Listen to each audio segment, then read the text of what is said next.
Readers, I am back once again to continue on with our read aloud. So, we are reading in the City of Ember, and we have made it to chapter 15. In the previous chapter, if you'll remember, Dune and Lena did discover some of what the mysterious message was sharing with them. And down in the pipeworks, they found an area with a boat and some paddles and candles and matches, and kind of put together some of the pieces that they would need to use the boat to go downstream to leave Ember. So let's continue reading to find out what happens. Chapter 15, A Desperate Run. "But this can't be right," said Dune. "If the river is the way out of Ember, why is there just one boat? It's only big enough for 2 people. "I don't know," said Lena. "It is strange. Let's look around some more." They stood up.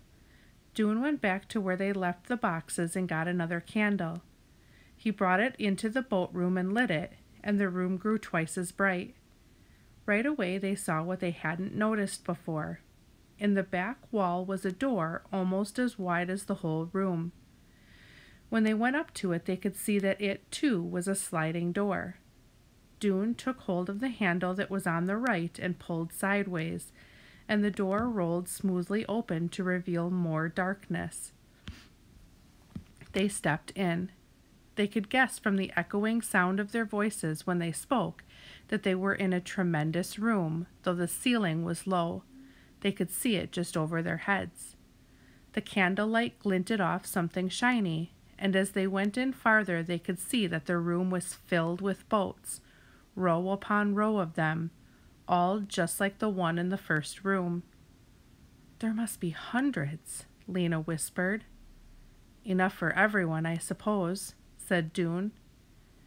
They wandered around a bit, but there wasn't really much to see. All the boats were the same. Each one contained 2 metal boxes and 2 paddles. The room was cold, and the air felt heavy in their lungs. The candle flames burned weakly. So they went back to the small room and slid the door closed behind them. "I guess," said Lena, "that this first boat is meant as a sort of sample. We learn what's what on the one that has signs: boat, paddles, candles, matches." They went back out to the river's edge. Lena blew out her candle and began closing up the boxes they'd opened. Dune blew out his, too. "I'm going to take my candle with me," he said, "to look at later. I want some matches as well." He took a packet of matches from the box and tucked it inside his shirt. Lena returned the boxes to the boat room and slid the door closed. Then she and Dune stood together on the ledge and gazed down. Less than a foot below, the river rushed by. A short distance downstream, it plunged into the dark mouth in the wall and disappeared. "Well," he said, "we found it." "We found it," Lena replied, wonderingly. "And tomorrow, at the start of the singing," said Dune, "we'll stand up in Harkin Square and tell the whole city." When they came up out of the pipeworks, it was nearly 6 o'clock. They hadn't realized they'd been down there so long. Both Dune's father and Mrs. Murdo would be wondering where they were. They stood for a moment under a lamp-post, just long enough to agree on a time to meet the next day and plan their announcement. Then they hurried home. When Dune's father asked why he was so late, he said his song rehearsal had gone long. He wanted to shout out to his father, "We found the way out! We're saved!" But he held himself in for the sake of his moment of glory. Tomorrow, when his father saw him on the steps of the gathering hall, he would be so overcome with surprise and pride that he would go weak in the knees, and the people standing next to him would have to catch him and hold him up. And the announcement about the thieving mayor, that would probably happen tomorrow, too. Dune had almost forgotten it in the excitement of finding the boats. The mayor's arrest and the city's rescue, both at once. It was going to be an amazing day. Racing thoughts kept Dune awake almost until morning. The day of the singing was a holiday for the entire city. All the stores and other businesses were closed. This meant that Dune didn't have to go to the pipeworks. His father didn't have to go to his shop either, but he was going to go anyhow. If he wasn't in his shop, fussing with his merchandise, he didn't know what to do with himself. Dune dawdled over his breakfast of carrot sticks and mashed turnips, waiting for his father to go. He wanted to get ready for the journey down the river. They probably wouldn't leave for a few days. He and Lena would make their announcement tonight, and people would need time to get organized before they could leave the city. But he was too excited to sit around doing nothing. As soon as his father left, Dune slipped the case off his pillow. This would be his traveling pack. He put in the candle and the matches. He put in the key he'd borrowed from the pipeworks office. He put in a good-sized piece of rope that he'd found at the trash heaps and had been saving for years, and a bottle of water, and a bottle for water. He put in an ancient folding knife that his father had given him, which had come down through generations of his family and which he used to chop off his bangs when they got so long they tickled his eyelids. He put in some extra clothes in case he got wet, and some paper and a pencil so that he could write a record of the journey. Along with these things, he crammed in a small blanket.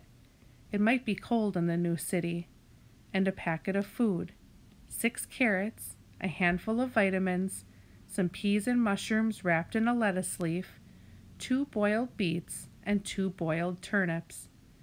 That should be enough. Surely, when they got to where they were going, the people who lived there would give them something to eat. He tied the top of the pillowcase in a knot, and then he untied it again. He might want to add something else. He stood in the middle of the apartment and looked around at the jumble of stuff. There was nothing else here that he wanted to take with him. No, there was one thing. He went back into his room. From beneath his bed he pulled out the pages of his bug book. He leafed through it. The white spider. The moth with the zigzag pattern on its wings. The bee, striped brown and yellow on its rear end. He looked at his drawings for a long time, memorizing their beauty and strangeness. Tiny fringes of hair, minute claws, jointed legs. Should he take this with him? There might not be creatures like this where they were going. He might never see such things again. But no, he'd leave it behind. His pack should be small and light. He put the bug book back under his bed and pulled out the box where he kept the green worm. He drew back the scarf to check his captive one more time. Several days before, the worm had done a curious thing. It had wrapped itself up in a blanket of threads. Since then, it had hung motionless from a bit of cabbage stem. Dune had been watching it carefully. Either it was dead, or it was undergoing the change that he'd read about in a library book but could hardly believe was true. The change from a crawling thing to a flying thing. So far, the bundled-up worm had shown no signs of life. But now he saw that it was wriggling. The whole wrapped-up bundle, which was shaped like a large vitamin pill, bent slightly from side to side, then was still, then bent back and forth again. Something was pushing at the top end of it, and in a moment the threads there split apart and a dark, furry knob emerged. Dune watched, holding his breath. Next came 2 hair-like legs, which clawed and plucked at the blanket. In a few minutes, the whole creature was out. Egress, thought Dune with a smile. The creature's wings were crushed flat against its body at first, but soon they opened, and Dune saw what his green worm had become. A moth with light brown wings. He lifted the box and carried it to the window. He opened the window and held the box out into the air. The moth waved its feathery feelers and took a few steps along the wilted cabbage leaf. For several minutes it stood still, its wings trembling slightly. Then it fluttered up into the air, rising higher and higher until it was just a pale spot against the dark sky. Doon watched until the moth disappeared. He knew he had seen something marvelous. What was the power that turned the worm into a moth? It was greater than any power the builders had had, he was sure of that. The power that ran the city of Ember was feeble by comparison, and about to run out. For a few minutes he stood by the window, looking out over the square and thinking again about what to pack for his journey. Should he put in anything like nails or wire? Would he need money? Should he take some soap? Then he laughed and struck a hand against his head. He kept forgetting that the entire population of the city would be with him on the trip. If he needed something he didn't have, someone would surely be able to supply it. So he tied a knot in his pillowcase and was about to close the window when he caught sight of 3 burly men wearing the red and brown uniform of the city guards striding into the square. They stopped and looked around for a moment. Then one of them confronted old humpbacked Nammy Proggs, who was standing not far from the entrance to the small items shop. The guard towered over her, and she twisted her head sideways and squinted up at him. Doon could hear the guard's voice clearly. "We're looking for a boy named Harrow." "Why?" said Nammy. "Spreading vicious rumors," was the answer. "Do you know where he is?" Nammy hesitated a moment, and then she said, "Went off to the trash heaps just a minute ago." The guard nodded curtly and beckoned to his companions. They marched away. Spreading vicious rumors? Doon was so stunned that he stood still as stone for a long minute. What could they possibly mean? But there was only one answer. It had to be what they'd told the assistant guard about the mayor. Why were they calling it a vicious rumor? It was the truth. He didn't understand it. He did understand, though, that Nammy Proggs had done him a favor. She must have seen that the guards meant him no good. She had protected him, at least for the moment, by sending the guards to the wrong place. Doon forced his mind to slow down and think. Why did the guards think he and Lena were lying? Obviously, they hadn't investigated the room in Tunnel 351. If they had, they'd have known he and Lena were telling the truth. He could think of only one other possibility. The guards, at least some of them, already knew what the mayor was doing. They knew about it and wanted it to stay a secret. And why? It was clear. The guards, too, were getting things from the storerooms. It had to be the answer. For a moment, the fear he'd felt when he saw the guards was replaced by rage.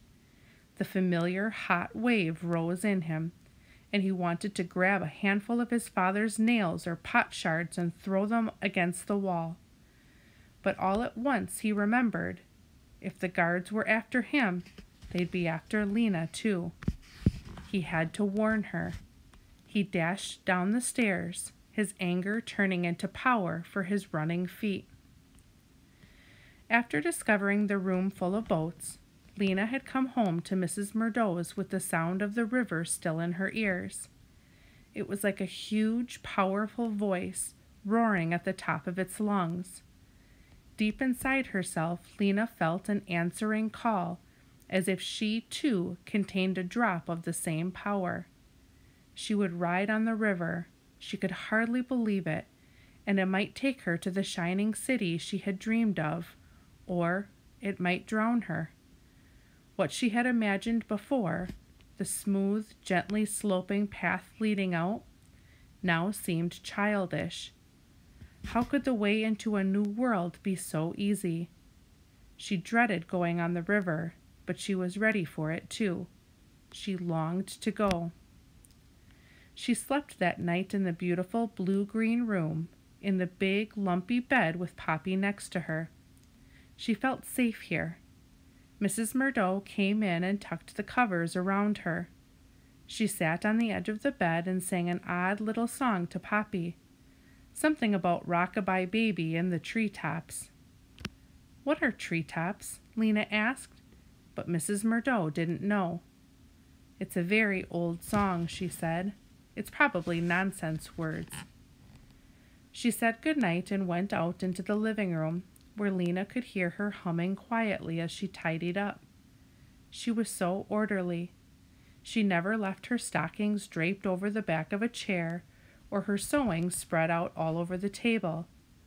Lena closed her eyes and waited for sleep. But her thoughts kept tumbling around. So much was going to happen tomorrow.